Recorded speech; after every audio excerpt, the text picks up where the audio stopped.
Dalam implementasinya, negara seharusnya lebih memprioritaskan kesiapsiagaan masyarakat melalui mitigasi bencana dibandingkan dengan relokasi. Sebab pada realitasnya, khususnya di daerah dengan tingkat kerawanan bencana yang tinggi, relokasi bukanlah solusi yang selalu relevan ataupun efektif untuk diterapkan secara luas. Justru pendekatan masyarakat atau bahkan pendekatan mitigasi yang berfokus pada penguatan kesiapsiagaan masyarakat dapat menjadi langkah yang jauh lebih realistis, manusiawi, dan juga berkelanjutan dalam menghadapi ancaman bencana alam. Di mana relokasi tidak efektif karena mengabaikan aspek adaptasi masyarakat serta menimbulkan beban-beban sosial, ekonomi, bahkan yang sangat dengan konteks yang sangat besar.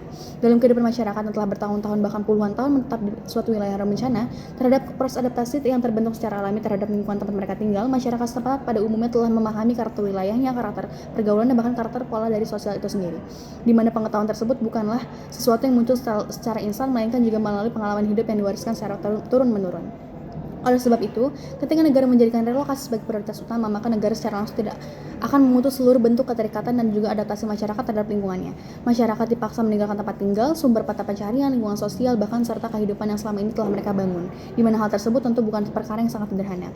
Bahkan dalam banyak kasus, relokasi justru menimbulkan permasalahan baru, di mana masyarakat harus beradaptasi kembali dengan lingkungan yang sama sekali berbeda. Di mana mungkin orang yang berprofesi sebagai petani saat itu akan kehilangan lahan pertanian selama ini menjadi sumber penghasilan utamanya, bahkan nelayan kehilangan akses terhadap wilayah lautnya, bahkan tidak sedikit masyarakat mengalami tekanan sosial maupun psikologis akibat kehilangan tempat tinggal yang telah dianggap sebagai bagian dari identitas hidup mereka. Selain itu, relokasi juga membutuhkan biaya yang sangat besar dari sisi kenegaraan, di mana pemerintah harus dapat menyediakan lahan baru, membangun hunian baru, menyediakan fasilitas pendidikan yang baru, fasilitas kesehatan, infrastruktur, dan lain sebagainya. Belum lagi, apabila jumlah masyarakat yang direlokasi sangat besar, maka proses tersebut akan memakan waktu, tenaga, dan juga anggaran tidak sedikit. Namun ironisnya, meskipun biaya yang dikeluarkan sangat besar, hasilnya belum tentu efektif. Banyak kasus menunjukkan bahwa masyarakat justru kembali ke wilayah asal karena mereka tidak mampu beradaptasi dengan tempat relokasi yang baru saat itu. Hal tersebut membuktikan bahwa relokasi bukan solusi yang sederhana, memindahkan masyarakat ke tempat yang lebih aman. Karena pada kenyataannya, keselamatan masyarakat tidak hanya ditentukan oleh lokasi tempat tinggal itu sendiri, tapi juga oleh kesiapan, kemampuan bertahan, dan juga pemahaman mereka terhadap ancaman bencana itu sendiri. Lebih lanjut lagi, ketika negara terlalu memprioritaskan relokasi, maka fokus terhadap pembangunan kesiapsiagaan masyarakat akan berkurang. Padahal bencana alam memiliki sifat yang tidak dapat diprediksi secara mutlak, seperti gempa bumi, banjir, longsor, maupun tsunami, dapat terjadi sewaktu-waktu tanpa ada kepastian yang benar-benar akurat. Yang apabila masyarakat bergantung pada konsep dipindahkan ke tempat yang lebih aman, maka masyarakat akan cenderung tidak memiliki kesiapan menghadapi situasi darurat tersebut. Mereka tidak dibekali pemahaman mengenai langkah penyelamatan diri, jalur evakuasi, maupun cara bertahan saat bencana-bencana tersebut akan terjadi. Yang akibatnya, ketika sewaktu-waktu bencana datang secara tiba-tiba, masyarakat justru akan berada dalam kondisi yang tidak siap menghadapi keadaan tersebut. Dengan demikian, relokasi bukan hanya berpotensi menciptakan masalah sosial dan juga ekonomi baru, tetapi juga dapat melemahkan budaya kesiapsiagaan masyarakat terhadap ancaman bencana itu sendiri. Berbeda dengan relokasi, mitigasi bencana justru merupakan pendekatan yang berfokus pada pengurangan risiko sekaligus peningkatan kesiapan masyarakat dalam menghadapi ancaman bencana alam. Melalui mitigasi, masyarakat tidak hanya dijadikan objek yang dipindahkan, melainkan dijadikan sebagai subjek utama yang dibekali kemampuan untuk bertahan dan juga menyelamatkan diri ketika bencana itu akan terjadi. Hal inilah yang membuat mitigasi jauh lebih relevan untuk diprioritaskan, terutama di negara-negara Indonesia seperti Indonesia yang dimana terletak secara geografisnya memang berada pada wilayah rawan bencana, yang mana dapat kita ketahui bahwa Indonesia terletak di kawasan cincin api Pasifik atau Ring of Fire yang menyebabkan tingginya potensi gempa bumi, tsunami, letusan gunung api, banjir, hingga bahkan tanah longsor.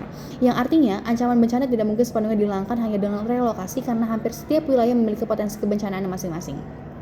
Oleh karena itu, yang paling penting bukanlah sekedar memindahkan masyarakat, melainkan membangun kesiapan masyarakat dalam menghadapi resiko tersebut. Yang mana saat ini perkembangan teknologi dan inovasi telah memberikan banyak dukungan terhadap sistem mitigasi bencana.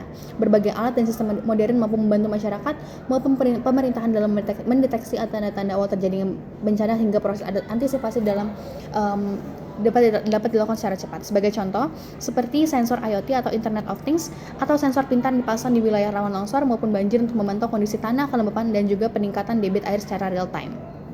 Ada pula seismograf, yaitu alat yang digunakan untuk mendeteksi sekaligus mencatat getaran gempa bumi sehingga masyarakat dapat memperoleh informasi lebih cepat terkait potensi gempa. Ada pula buoy tsunami, yakni alat yang ditempatkan di laut untuk mendeteksi perubahan tekanan air yang berpotensi menimbulkan tsunami.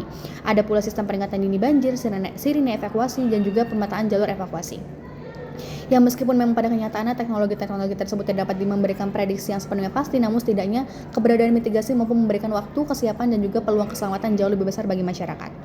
di mana masyarakat memiliki kesiapsiagaan akan lebih memahami apa yang harus dilakukan ke depannya, kemudian kemana mereka harus menyelamatkan diri, dan juga bagaimana mereka melindungi keluarga, serta bagaimana mengurangi risiko dari korban jiwa itu sendiri. Dengan kata lain, mitigasi tidak hanya berfungsi sebagai perlindungan fisik, tapi juga membangun budaya sadar bencana dalam kehidupan bermasyarakat. Selain itu, mitigasi juga akan jauh lebih berkelanjutan dalam jangka panjang, di mana infrastruktur mitigasi seperti tanggul, drainase, dan juga penghijauan hutan akan dapat lebih bisa digunakan dalam jangka waktu yang panjang, terutama dengan pada tujuan melindungi masyarakat dalam jangka waktu yang begitu panjang ke depannya. Berbeda dengan relokasi yang seringkali hanya menyelesaikan masalah secara sementara namun memunculkan persoalan baru setelahnya. Maka dari itu, negara seharusnya memprioritaskan mitigasi bencana dibandingkan dengan relokasi. Karena melalui mitigasi, negara tidak hanya berusaha memindahkan masyarakat dari ancaman, tetapi juga membangun masyarakat yang lebih siap, lebih tangguh, dan juga lebih mampu bertahan dalam menghadapi bencana yang akan datang ke depannya.